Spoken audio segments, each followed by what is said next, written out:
I was working to keep my head above water and fund this lifestyle that I thought I needed to keep up because it was part of who I was becoming. It was stupid.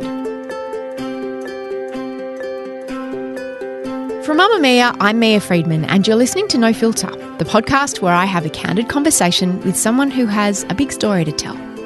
Your 30th birthday can be confronting, especially if you're not where you thought you'd be in your life. I certainly didn't expect to be a separated single mother getting her first tattoo on the day that I turned 30, and Nicole Haddow didn't expect to be living at home with her parents with an unstable income as a freelance writer, single, with several maxed out credit cards and $11,000 in debt. She thought that by 30 she'd have her shit together. Don't we all think that? But instead she felt like she had nothing.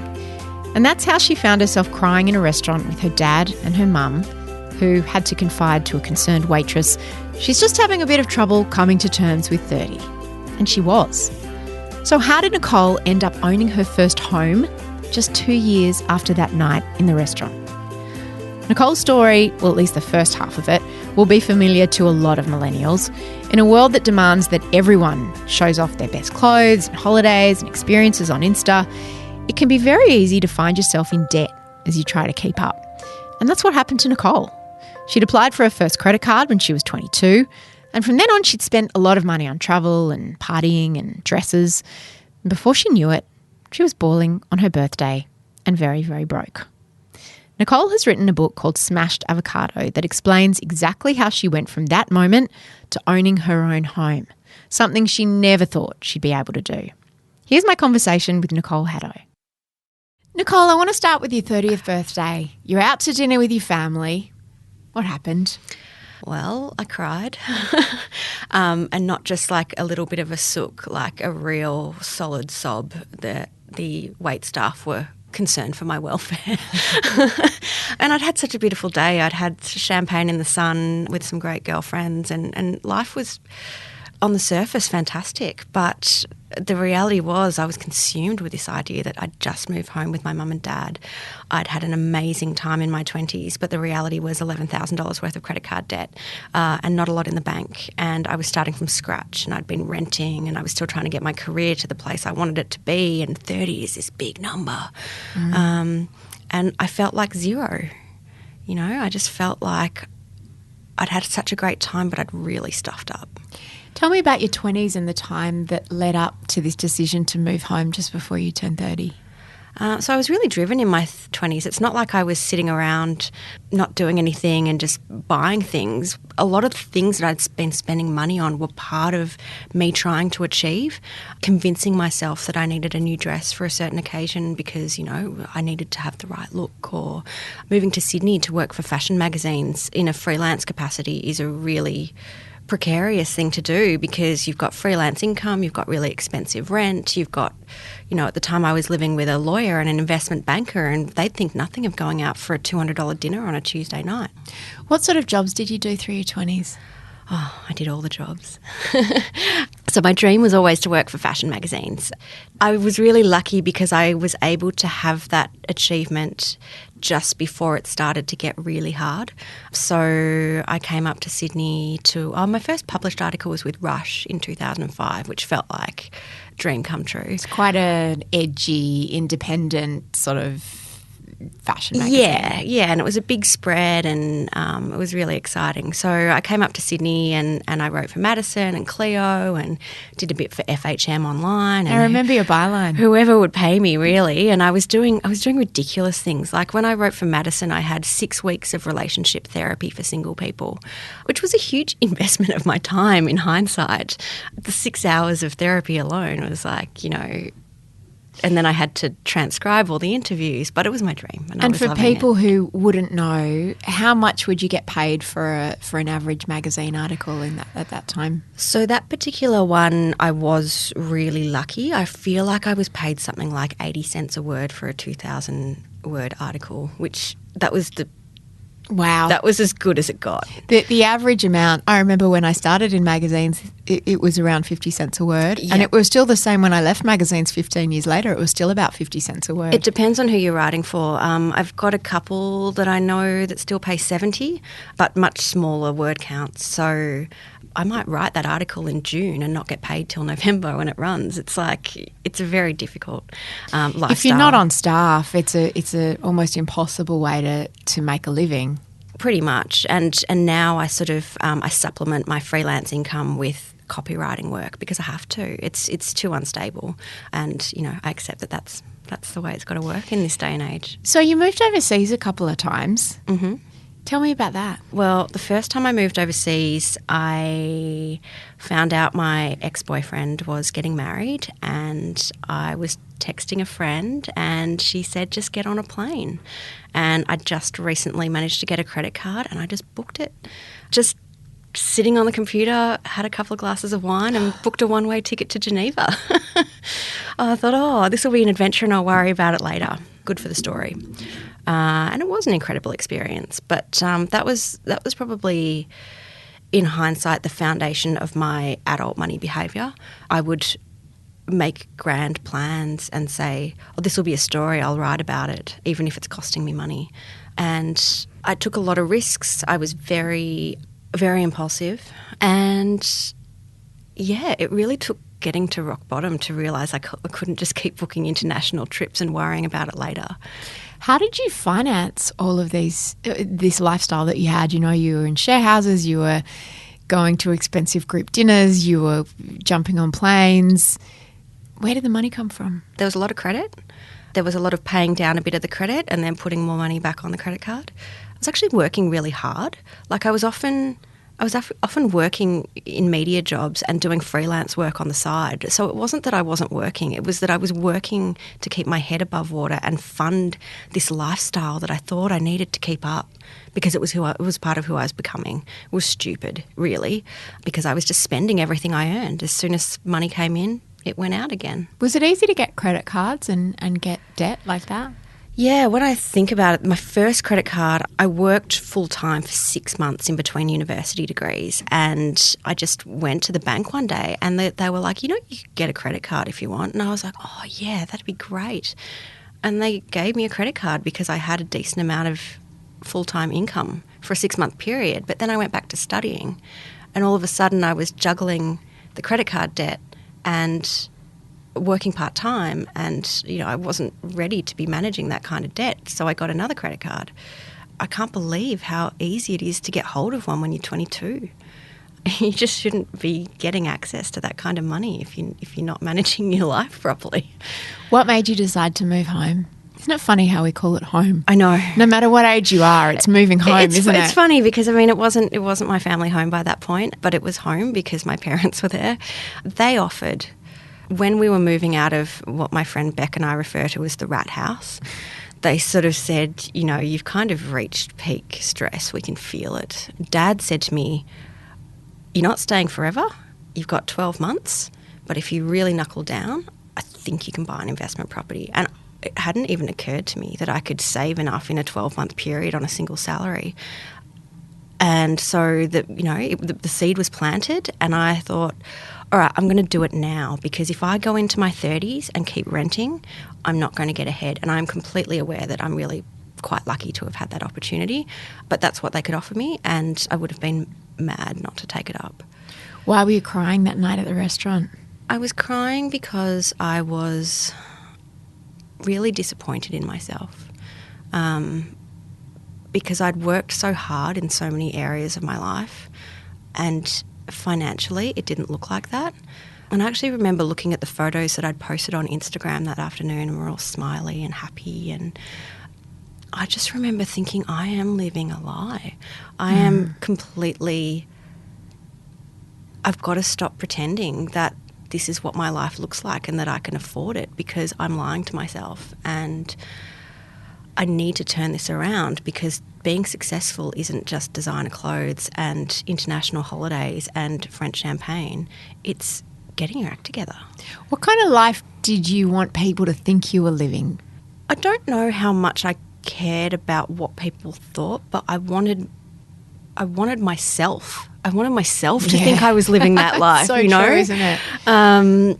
What would you post? Like, what kind of photos would you post? I mean, it was very early days of Instagram, and they were pretty basic and pathetic, really. But, you know, we were at my friend's parents' place by the pool. So it wasn't her house. It was her parents' house. It wasn't your house. It wasn't my house. Creating that sense that we're drinking champagne by the pool. Well, we were drinking champagne by the pool, but I've got $11,000 worth of credit card debt, and I've just moved home with my mum and dad. What was your mum's reaction in the restaurant that night when you were having a bit of a weep? I think she was disappointed because she knew how hard I'd worked as well. And to see me sad wasn't really what she'd hoped for. And she was very good about it for the first sort of, because this carried on for the following week, the sadness.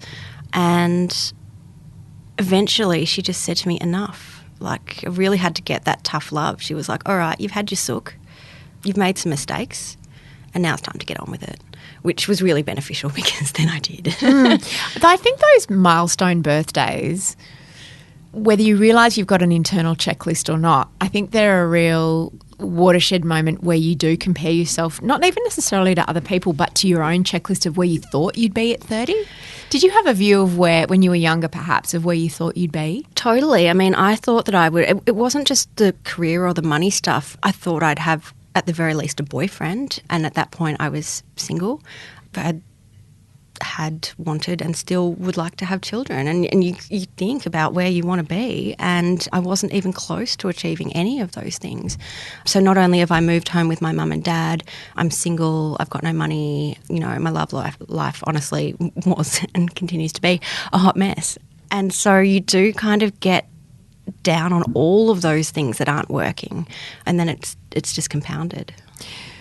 When you sat down with your dad at the kitchen table and pulled out all your receipts, I'm impressed that you've kept your receipts. You had receipts and you had you had to do a budget of what you were spending money on. What was his reaction? Look, it could have been worse. I think the great thing about my parents is they'd always been of the view that I needed to go out and enjoy my 20s. And I think this is probably a big part of my generation's problem, is that my mum and dad didn't do any of the things that I did.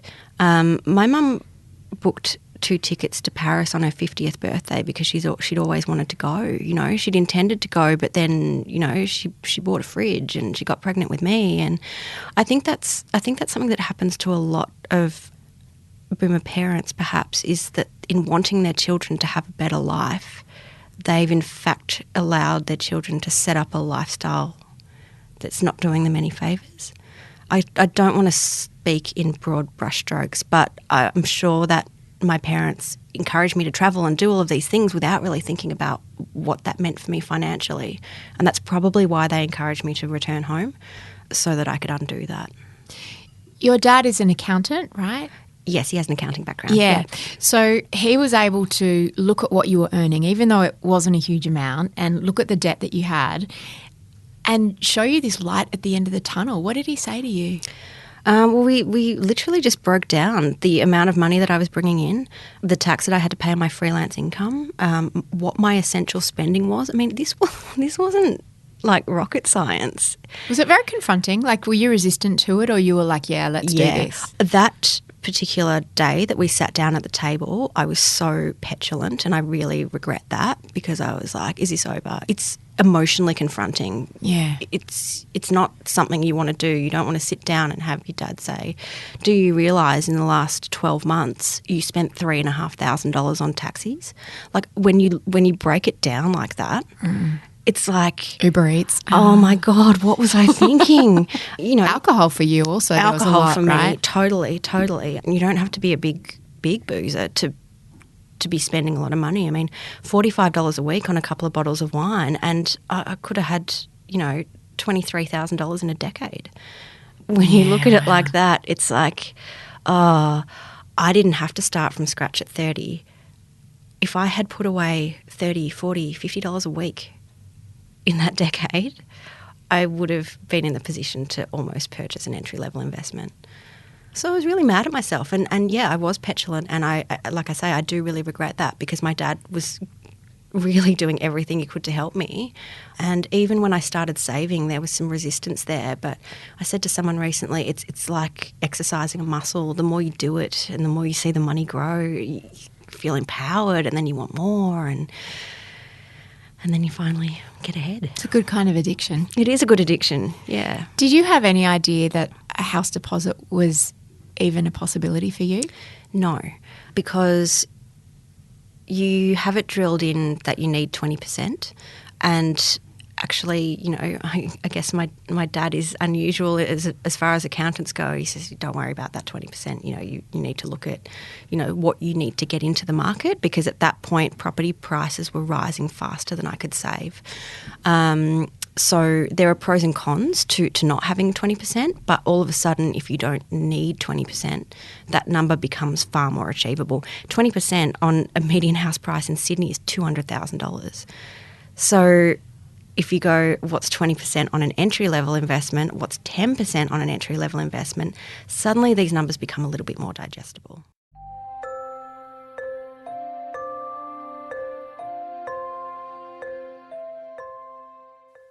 So what were the next steps? Did you have to make some significant lifestyle shifts? I mean, you'd already moved home. Yeah, huge lifestyle shifts. Socially, it was far harder than I ever thought it was going to be. Tell me why. I lost some friendships over it. I had some friendships that were quite damaged over it, because I didn't ever expect my friends to stop spending time with me just because I wasn't going to bars and buying $40 rounds of wine. But when you can't go to the bar and buy $40 rounds of wine, people stop inviting you. I spent a lot of that time when I was saving going over to friends' houses and drinking cheap wine and getting a pizza or cooking. And those friendships got stronger. But the friendships with my party friends changed. So, and it was probably a good thing, because, you know, you're moving in circles with people who are behaving really badly with money, and you put yourself in environments with people who are being really good with money, and it has a positive effect. I once interviewed someone who'd given up alcohol, and he said one of the toughest things was how other people found it threatening and tried to talk him out of it, because obviously they were confronted. It's like, oh, if you're giving up alcohol, what does that say about me? So they'd be like, come on, you can have a drink, Did you find that there were people that did that with you when you said, I'm trying to save? Absolutely. Every single weekend I'd have people say to me, but you have to come. And I'd say, I really can't, and you're making this harder for me than it already is. I'm not great at FOMO. I'm not great at turning things down. They really tug at the emotion strings, like, you're not going to meet someone, you're going to stay single forever. And that's really hard to hear, but I realised that was more about them needing a wing person than it was about my best interests. So it was really eye-opening in that respect, and I didn't expect to have that experience at all. Beneficial in hindsight, because I really worked out who my real friends were. When did it kick in, that feeling of, oh, if I stay home, I can save? Like, did you start to shift your thinking where you went, I saved $100 by not going out tonight? Yeah, it was less about how much I saved by not going out and flipping it around and thinking about what I was working towards. And it just got easier in the respect that I actually, in the end, didn't mind going over to my mate's place for a quiet bottle of wine, watch the footy, and head home again or sleep on the couch or whatever the case was. I think I grew up a lot during that time. I realised I didn't need all of that crazy big night stuff as much as I thought that I did. But yeah, once you get to, I remember thinking the day that I put 10,000, I got to 10,000. I'd never had $10,000 in the bank. I'd had $10,000 in debt, but not 10,000 in cash. And it's really motivating and exciting. Bernard Salt, very famously the demographer, which is someone who studies demographics, and he's also a writer and an author. He wrote a few years ago famously the column that inspired the name of your book, and it was about how millennials are spending too much time buying smashed avocado for brunch and having these $22 brunches where they're having smashed avocado on 5 grain toast, and if they just didn't do that, they could save money to buy a house. Do you remember the controversy around that at the time? And how you felt? Absolutely. I remember it like it was yesterday because it cut really deep for me. And the thing that I would say about Salt's comments, while they're ludicrous in the respect that simply quitting Smashed Avocado alone is not going to help you buy a house, for me it was very symbolic of the way that I was behaving. I would think nothing of going out for $22 Smashed Avocado. But when I started what I called Power Save, I was really ruthless and I would say, no, I can't have that Smashed Avocado. Having said that, I could have it if I hadn't done anything else all weekend. So I think the challenge that, a generation of young people trying to get into the market face is, what are you prepared to give up? Because you actually don't have to give up everything, but you've got to give up a bit. That's where the challenge lies. And I think the point that I took from that article was, okay, you've got to stop being frivolous if you want to get ahead. A lot of people didn't receive that article with as much equilibrium as perhaps you did, or self-reflection.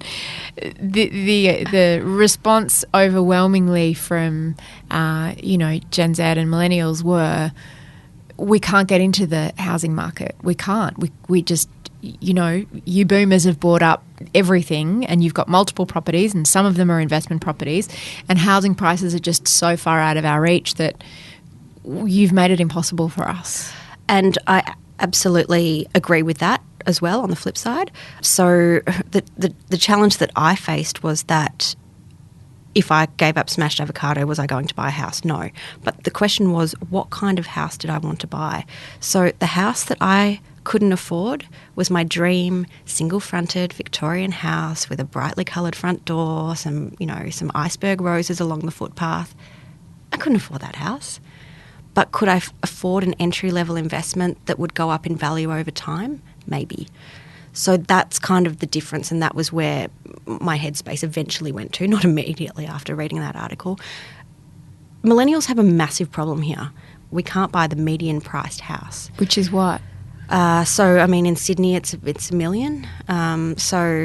It changes, but it's hovering around $1 million.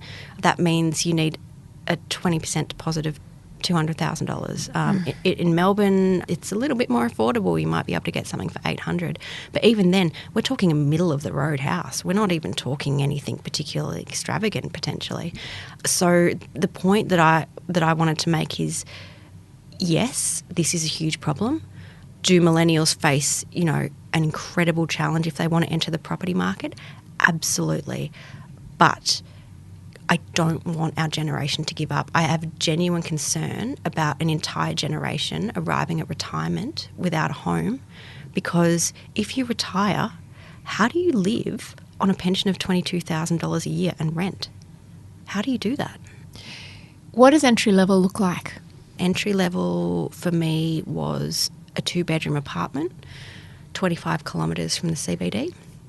A little red brick building built in the 70s, not flash. Was the idea that you would live there or that you would buy it as an investment? The long-term plan was for it to be an investment, but I needed to live in it for 12 months to get some first home buyer advantages. So I knew that I was going to have to suck that up for about 12 months, which was much harder than I'd expected it to be. In the grand scheme of things, I was only 25 kilometres out of town, but when you buy yourself and you're paying a mortgage for the first time and you've got to work 2 jobs because you've underestimated how much this first year is going to cost you, and all of your friends are going out for cocktails on Wednesday night, but you've gone home to cook dinner because you can't afford to go, it's really hard.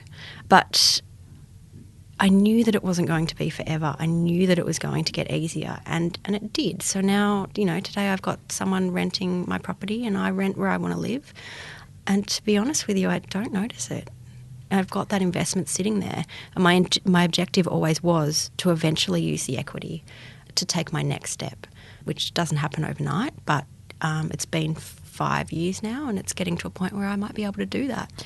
You've spoken to a lot of millennials in researching and writing your book, and just over the time that you've been thinking about this. What are some of the big mistakes that you see young people making? In this book I found a lot of people who weren't making mistakes, but in terms of talking to people who tell me they can't get into the market, I can't tell you how many times a dual income couple who are renting a $450 a week apartment in Collingwood or Surrey Hills telling me they can't afford to enter the property market. That's because you're renting a really expensive place and you've got 2 cars under finance and you go out for dinner 4 times a week. That's why you can't afford to buy a property. There are plenty of people who genuinely absolutely cannot afford to buy a property right now. A lot of the people that I want to reach through the writing of this book are the people who are spending money unwisely, because all you've got to do is stop spending and slowly that money accumulates. You were in a lot of different share houses. That would seem, in your 20s, that would seem to be a really smart idea, a way to, most people when they move out of home, that's the first thing that they do. They move into a share house. Is that a bad idea? I don't think it's a bad idea if you are putting away money. So living in a share house and continuing to live on the budget of a uni student once you've got a professional job, or there's getting that professional job, staying in the share house and going to Europe every 12 months and, getting a nice car and having nice clothes. It's not where you live. It's what you do with the money that you are able to save that makes a difference. Do you think Instagram has made FOMO worse? I mean, I know what the answer is. We didn't used to have to see other people's lives, like, have the people that you knew and the people that you passed in the street, and then there'd be celebrities who lived like ridiculous lives that you would never compare yourselves to. But do you think that this idea of the fact that we see, from everybody's kitchen appliances to their shoes to and of course they show all the nice ones, that we're constantly surrounded by these beautiful things that we want, is that creating this, culture in which we all live beyond our means? Look, I can't speak for everyone, but I know that for some reason this year in particular, I haven't had a holiday this year, and my Instagram feed was so full of people in the most extraordinary locations. Summer in Europe. And weddings, international weddings, and they seem to be gone for like 5-6 weeks. You used to only have to see that like on slide night in the 70s where people had come over to your house and you'd watch interminable slides of their vacation and it was insufferable.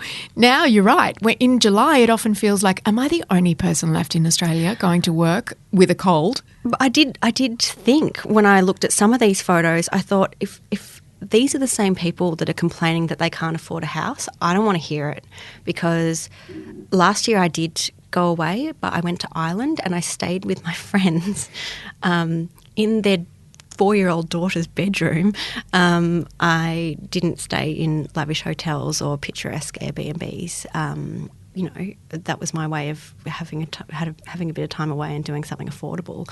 If you're doing it for the gram, just to get your social posts, you're probably spending a lot of money. It's certainly something to think about. You actually talked to some people who are doing some really smart things with property and with their money. Can you tell us some of those stories? So one of my favourites is a couple, Jacob and Brad. They bought a barn, $220,000 barn out of Heathcote, which is just near Bendigo in Victoria. And they spent about $40,000 renovating it, and they now have it on Airbnb for $200 a night. They've done extraordinarily well. I found a couple who moved a house that was going to be demolished on a truck and took it to country Victoria.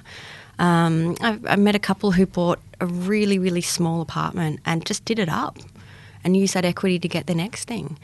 People who are just thinking creatively, but nobody I met went out and bought an $800,000 or a $900,000 property as their first property. Everyone I spoke to has bought something, for around 3, 4, perhaps less, found creative ways to make that property work for them.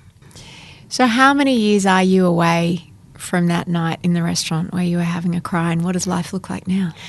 Well, when I finished the book, I was 6 years away. I'm now almost 7 years away. So I'll be 37 in December, and there'll be no more tears in restaurants. Thanks, Nicole. Congratulations on the book and on the properties. And on being so kick-ass at 37. Working on it. Thank you for listening to No Filter. You can find Nicole's book, Smashed Avocado, at any good bookstore. And if you enjoyed this podcast, and would like to listen to something similar, you can check out my interview with barefoot investor Scott Pape in your No Filter feed. I will also pop a link in the show notes. And if you have an interesting money story to tell, we want to hear it. So email us at nofilter@mamamia.com.au. No Filter is produced by Liza Ratliff. I'm Mia Friedman, and I'll see you on Mamma Mia.